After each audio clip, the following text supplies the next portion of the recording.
Good day and happiness life, mga ka-life change. Alam niyo po ba, as we grow older, we realize simple life. We realize things na pwede natin gawin sa ating buhay para maiwasan natin ng stress, distress, or mga problema sa buhay. Mas lalo na sa panahon ngayon, punong-puno ng issue ang mundo.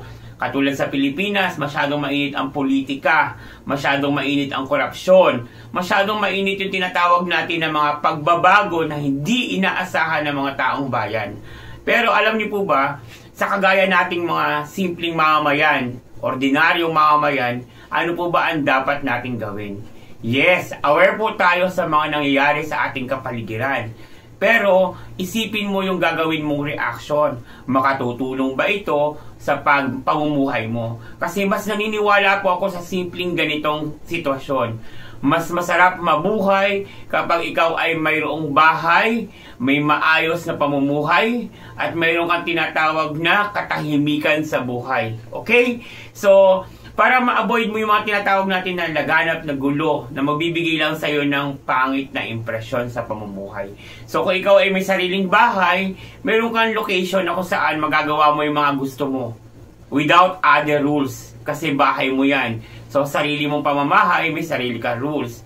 Nandyan yung tipong gawin mo yung mag-ipon ka ng mga pagkain mo para sa bahay mo, magtanim ka ng mga halaman dyan sa bahay mo or sa bakuran mo, mag-alaga ka ng mga hayop dyan sa area mo, sa bakuran mo, sa bahay mo. Walang makikialam sa'yo unless hindi siya yung tipo na nakakaperwisyo sa kapitbahay. Lagi mo rin iintindihin na may kapitbahay ka. So, simple lang, di ba? So, sa ganyang bagay, tahimik ang iyong pamumuhay. Dahil meron kang pinagkakakitaan, may pagkain ka, hindi ka nangaabala ng ibang tao, hindi ka umaasa. So, sa mga kagaya kong Pilipino, pagtuunan po natin yung pamumuhay natin. Mas bigyan pansin natin yung pagsisipag, pagtitiyaga.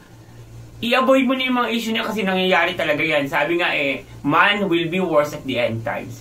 So, it was written sa mangyayari. Kaya ikaw mag-focus ka sa tinatawag na maayos sa pamumuhay dahil gusto ng Diyos, mas maayos ang buhay.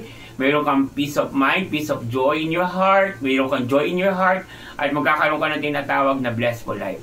God bless and happiness life. Don't forget to click subscribe, click notification bell, i-on mo na para updated ka sa mga i-upload natin mga video na pampa-good vibe, pampa-encourage, pang-educate para sa ating mga real viewers. Maraming salamat. This is your Life Change OFW Journey saying, marami pa tayong paghahandaan sa buhay. God bless.